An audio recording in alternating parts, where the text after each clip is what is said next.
Hello everyone, welcome to my YouTube channel. आज 21 जुलाई 2020 है और आज की इस वीडियो में हम एजुकेशन और जॉब रिलेटेड अपडेट्स को कवर करने वाले हैं जो स्टूडेंट से रिलेटेड होती हैं। तो लास्ट तक इस वीडियो पे जरूर बने रहें आप, जिससे आपसे एक भी अपडेट मिस ना हो। तो आइए देख लेते हैं। सबसे पहले बात कर लेते हैं 69वां शिक्षक भर्ती की। ये भर्ती विवादों में घिरती हुई आई है और रोज कोई ना कोई इसको लेकर न्यूज़ आती रहती है। तो आज इसके बारे में अपडेट दे रखी है। अब आवेदन पत्र में संशोधन के लिए छात्रों का प्रदर्शन।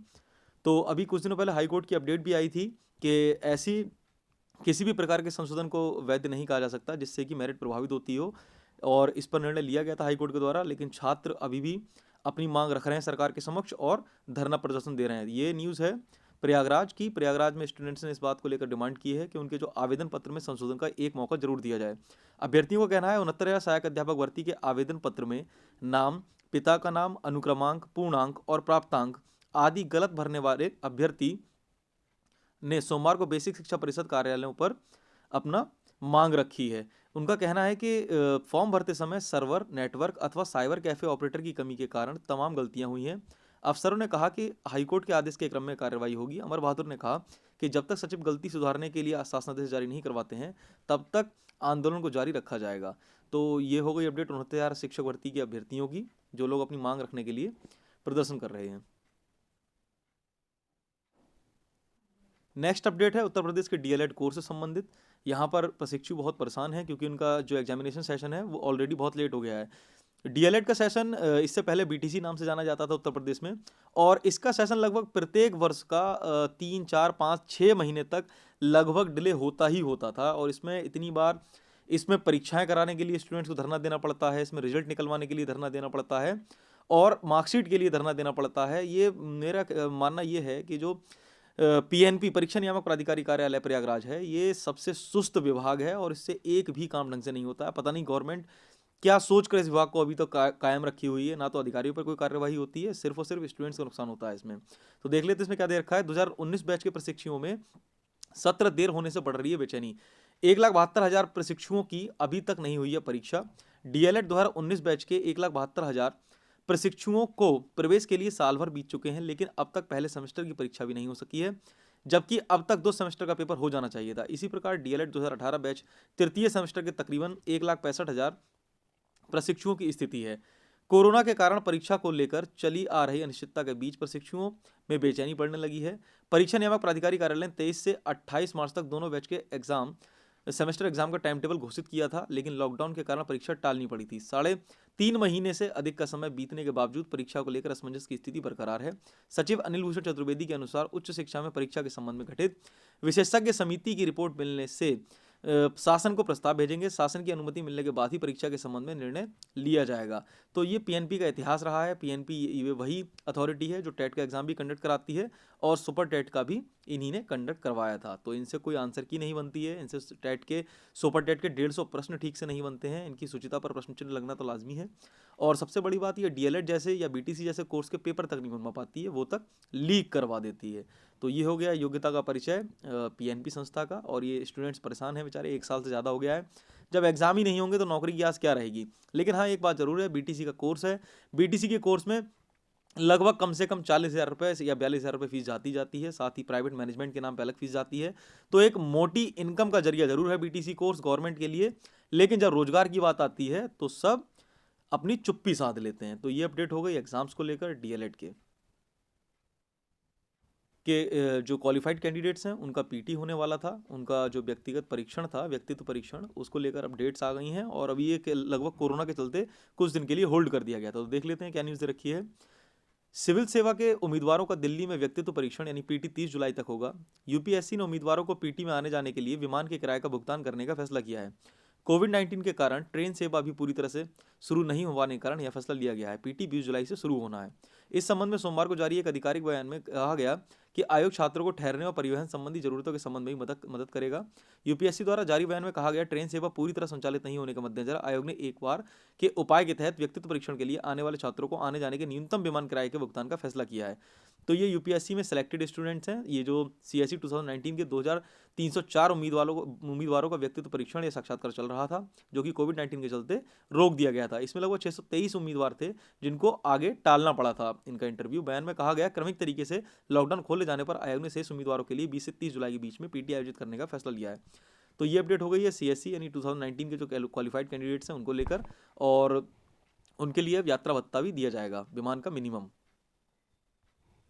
स्कूल्स को लेकर अभी स्टूडेंट्स से ज़्यादा पेरेंट्स परेशान हैं कि स्कूल आखिर कब खुलेंगे, कब स्टूडेंट्स की पढ़ाई स्टार्ट हो पाएगी। तो इस संबंध में जो एमएचआरडी मिनिस्ट्री है उसने टीचर्स और जो पेरेंट्स हैं उन सबसे एक प्रकार से राय ली जा रही है कि आखिर स्कूल कब तक खोले जाएंगे और किस तरीके से इस पर निर्णय लिया जाएगा। तो यहाँ दे रखा है स्कूल अगस्त में खोलें या सितंबर अक्टूबर में। तो इसके संबंध में यहाँ डिटेल में बता रखा है, कोरोना के कारण लंबे समय से बंद पड़े बेसिक माध्यमिक स्कूलों को अगस्त से अक्टूबर के बीच शुरू करने पर विचार किया जा रहा है। केंद्र सरकार ने स्कूलों को दोबारा खोलने के लिए अभिभावकों से भी राय मांगी है। अभिभावकों से पूछा जा रहा है कि अगस्त, सितंबर और अक्टूबर के 3 महीनों में वे किसे ज्यादा सुरक्षित और उपयोगी मानते हैं। केंद्रीय मानव संसाधन विकास मंत्रालय एमएचआरडी ने सभी राज्यों के शिक्षा सचिवों से अभिभावकों से राय शुमारी करने के निर्देश दिए हैं। एमएचआरडी के उप सचिव राजेश संपले का पत्र राज्य सरकार को मिला है। केंद्र सरकार ने स्कूल खोलने के समय के साथ साथ अभिभावकों से उनके सुझाव भी मांगे हैं। तो यहाँ पर सभी से अभी सुझाव लिए जा रहे हैं, जो बेस्ट सुझाव निकल कर आएगा उस पर राय ली जाएगी और उसके बाद कुछ फाइनलाइज की जाएगा। वैसे भी स्कूल्स तब तक नहीं खोले जाने चाहिए जब तक ये कोरोना का संक्रमण कंट्रोल में नहीं आ जाता है या फिर कोरोना से रिलेटेड कोई वैक्सीन ऑल ओवर इंडिया प्रसारित ना कर दी जाए, क्योंकि ऐसी स्थिति में जहां आज की डेट में 40,000 से ऊपर केसेस इंडिया में आए हैं और जहां उत्तर प्रदेश में 2,000 से 2,500 केसेस डेली निकल रहे हैं, तो ऐसी स्थिति में बच्चों को स्कूल भेजना कहीं से भी सुरक्षित दिखाई नहीं दे रहा है। तो ऐसी स्थिति में सरकारों को भी सोचना चाहिए कि पहले कोरोना पर नियंत्रण ज़्यादा आवश्यक है। सेशन थोड़ा डिले भी हो जाएगा तो इतना दिक्कत होने वाली नहीं है। आईआईटी दिल्ली से दरअसल एक भ्रामक खबर फैलाई जा रही थी मीडिया में। उसमें कहा जा रहा था कि कोरोना के चलते जो एंट्रेंस एग्जाम होने वाला है उसके सिलेबस में कुछ संशोधन किया जाएगा या पैटर्न में कुछ संशोधन किया जाएगा। तो आईआईटी दिल्ली ने अपने ऑफिशियल ट्विटर हैंडल से इसका खंडन कर दिया है। इन्होंने यह मेंशन किया है, in reference to a news report published in the media that JEE advance 2020 could see more changes in the examination pattern. IIT Delhi, the organizing institute, would likely to clarify that there are no plans to change the syllabus of the entrance examination. तो IIT Delhi ने यहाँ पर confirm कर दिया है जितनी भी ये भ्रामक खबरें फैलाई जा रही थी कि आईआईटी के एंट्रेंस एग्जाम के सिलेबस में या पैटर्न में कुछ चेंजेस किए जाएंगे।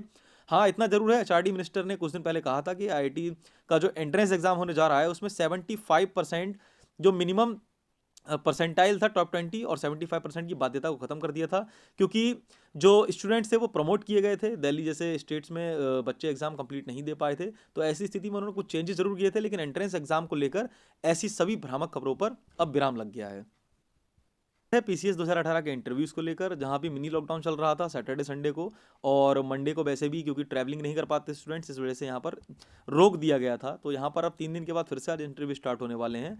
यहाँ दे रखा है पीसीएस 2018 का इंटरव्यू 3 दिन के ब्रेक के बाद फिर से स्टार्ट हो जाएगा।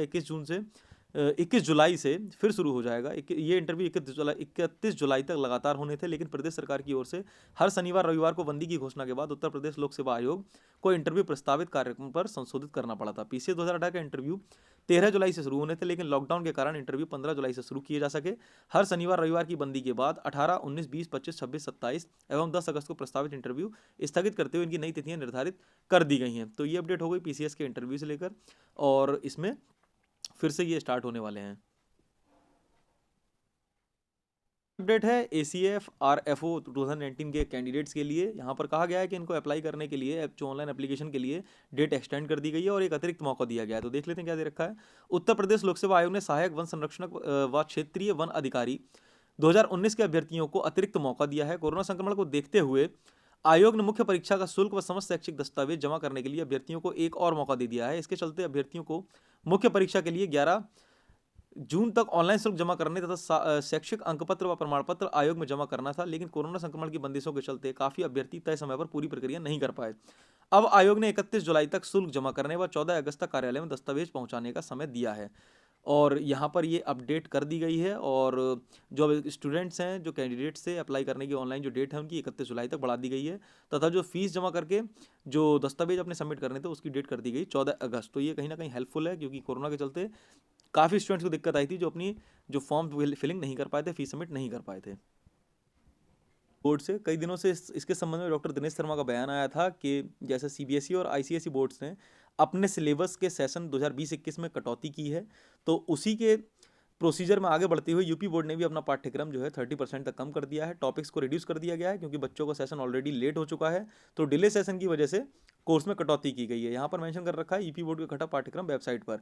तो फाइनली ये अब जो यूपी बोर्ड की ऑफिशियल वेबसाइट से उस पर अपलोड किया गया है, तो टीचर्स और स्टूडेंट्स दोनों ही जाकर ऑफिशियल इस जो डिलीटेड पोर्शन और अपडेटेड जो सिलेबस है इसको जाकर चेक कर सकते हैं। साथ ही एक अपडेट और तीन चीज़ रखी है, जो यूपी बोर्ड के स्टूडेंट हैं उनको स्क्रूटनी का एक मौका दिया गया है और स्क्रूटनी के लिए जो आवेदन की अंतिम तारीख है वो कल यानी 22 जुलाई है। यहाँ दे रखा है यूपी बोर्ड की हाई स्कूल व इंटर परीक्षा में स्क्रूटनी के लिए आवेदन करने की अंतिम तारीख 22 जुलाई है, यानी जो कैंडिडेट्स स्क्रूटनी के लिए अप्लाई करना चाहते हैं वो 22 जुलाई तक अप्लाई कर सकते हैं। तो ये अपडेट होगा यूपी बोर्ड के स्टूडेंट्स के लिए। इंजीनियरों के खाली जो पद पड़े हैं उन्हें लेकर यहाँ दे रखा है सिंचाई लोक निर्माण विभाग में 33% इंजीनियरों के पद खाली हैं। न्यूज़ है लखनऊ से, तो दे रखा है लोक निर्माण विभाग, सिंचाई विभाग, जल संसाधन विभाग में सिविल व यांत्रिक संवर्ग के अभियंताओं के करीब 33% पद रिक्त हैं। लोक निर्माण विभाग में अधिशासी अभियंता के 153 और सिंचाई विभाग में 222 पद रिक्त हैं।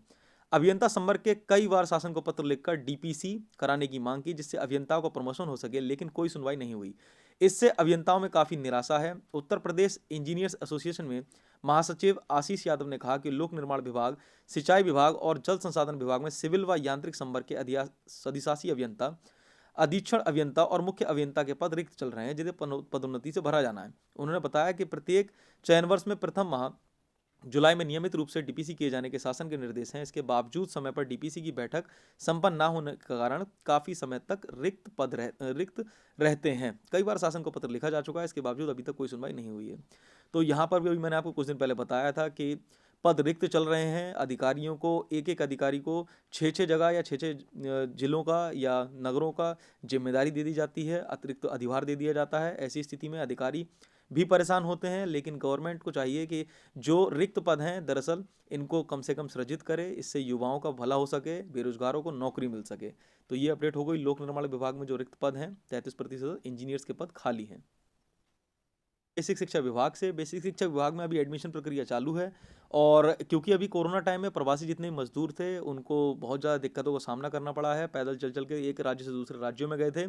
ऐसी स्थिति में उनके डॉक्यूमेंट्स मांगकर या डॉक्यूमेंट्स ना होने की वजह से बच्चों को प्रवेश ना देना, ये वाकई बहुत नियम विरुद्ध है और मानवीय घटना के हिसाब से देखा जाए तब भी गलत है। तो ऐसी स्थिति में बेसिक शिक्षा विभाग ने निर्णय लिया है और कहा है कि बिना टीसी और प्रमाण पत्र के भी स्कूलों में प्रवेश मिल सकेगा। तो ये कंडीशन इसलिए हुई है क्योंकि प्रवासी मजदूर जो अन्य राज्यों से आए हैं उनके बच्चों को एडमिशन में दिक्कत ना हो। देख लेते हैं क्या दे रखा है इसमें। बिना टीसी या बिना किसी प्रमाण पत्र के बच्चों को सरकारी स्कूलों में दाखिला दिया जाएगा। गांव में प्रवासी मजदूरों के बच्चों की संख्या देखते हुए यह निर्णय लिया गया है। वहीं गांव छोड़कर चले गए परिवारों के बच्चों के भी नाम स्कूल से नहीं काटे जाएंगे। कोरोना संक्रमण के कारण बेसिक विभाग ने यह निर्णय लिया है कि अभिभावकों की जानकारी के आधार पर बच्चों को अपेक्षित कक्षा में प्रवेश दिया जाएगा। इस संबंध में बेसिक शिक्षा विभाग के निदेशक सर्वेंद्र विक्रम बहादुर ने आदेश जारी कर दिया है। उन्होंने कहा कि प्रवेश के समय 2 सूचियां तैयार की जाएंगी, आने वाले प्रवासी यानी जो माइग्रेशन के थ्रू आए हैं और एक जाने वाले प्रवासी यानी जो आउट माइग्रेशन के थ्रू गए हैं। इनके बच्चों की सूची अलग अलग बनाई जाएगी। जो बच्चे गांव छोड़कर चले गए हैं उनके नाम रजिस्टर से ना काटे जाएं, उनकी सूची अलग बनाई जाए। बाहर से जो परिवार आए हैं उनके बच्चों को प्रवेश देने के लिए किसी भी पहचान पत्र का इस्तेमाल किया जाए, इसका प्रचार प्रसार किया जाए। ऐसे बच्चों को रेमेडियल लर्निंग करवाई जाए और पुस्तकालय आदि से किताबें देकर उन्हें साथ जोड़ने का प्रयास किया जाए। तो ये बेसिक शिक्षा विभाग का एक अच्छा अटेम्प्ट है जिससे बच्चों को एजुकेशन के फील्ड में एटलीस्ट कहीं पर भी डिस्क्रिमिनेट नहीं होना पड़ेगा। क्योंकि अगर डॉक्यूमेंटेशन अगर ज़्यादा ध्यान दिया जाता या डॉक्यूमेंट की कमी की वजह से बच्चे शिक्षा से दूर रह जाते तो ये उनके साथ जरूर अन्याय होता है। बीटेक स्टूडेंट्स के लिए बीटेक के फाइनल ईयर के एग्जाम्स कराने की तैयारी हो गई है। लगभग ये 1 सितंबर से स्टार्ट हो जाएंगे। एकेटीयू ने इसको लेकर फैसला ले लिया है और फाइनली जो पेपर पैटर्न है, मैं आपसे पहले ही कहा था कि पेपर का जो टाइमिंग है और पेपर का जो पैटर्न है दोनों में ही आपको चेंजेस देखने को मिलेंगे और फाइनली एकेटीयू ने इस पर फैसला ले लिया है। यहाँ देख रखा है बीटेक अंतिम वर्ष में बहुविकल्पीय प्रश्न आएंगे। तो यहाँ देख लेते हैं। डॉक्टर एपीजे अब्दुल कलाम प्राविधिक विश्वविद्यालय यानी एकेटीयू की बीटेक अंतिम वर्ष की परीक्षाएं 1 सितंबर से प्रस्तावित हैं। परीक्षाएं ऑफलाइन मोड में बहुविकल्पीय प्रश्नों एमसीक्यूज पर आधारित होंगी।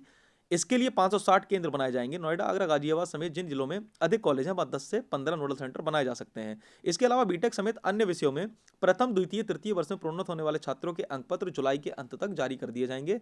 ये निर्णय सोमवार को कुलपति प्रोफेसर विनय कुमार पाठक की अध्यक्षता में आयोजित विद्या परिषद की बैठक में लिए गए। देर शाम एकेटीयू ने बीटेक अंतिम वर्ष के छात्रों का परीक्षा शेड्यूल वेबसाइट पर अपलोड कर दिया है।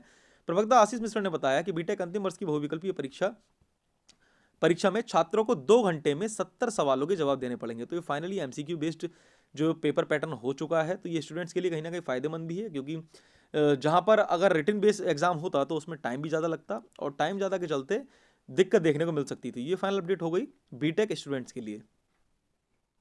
इसकी एजुकेशन और job related updates, I hope आपको ये हेल्पफुल रही होंगी। ऐसे ही डेली एजुकेशनल अपडेट्स के लिए आप हमारे यूट्यूब चैनल रविंद्र विला को सब्सक्राइब कर लीजिए। साथ ही पास वाले बेल आइकन को जरूर प्रेस कर लीजिए, जिससे सभी लेटेस्ट वीडियोस की नोटिफिकेशंस आपको तुरंत मिल सकें। साथ ही आप हमारे फेसबुक पेज को भी जाकर लाइक और फॉलो कर सकते हैं, जिस पर डेली आपको कुछ ना कुछ अपडेट जरूर मिलेगी एजुकेशन रिलेटेड। तो आई होप आपके लिए ये वीडियो अच्छा लगा होगा। Thanks for joining with us. मिलते हैं आपसे नेक्स्ट वीडियो में।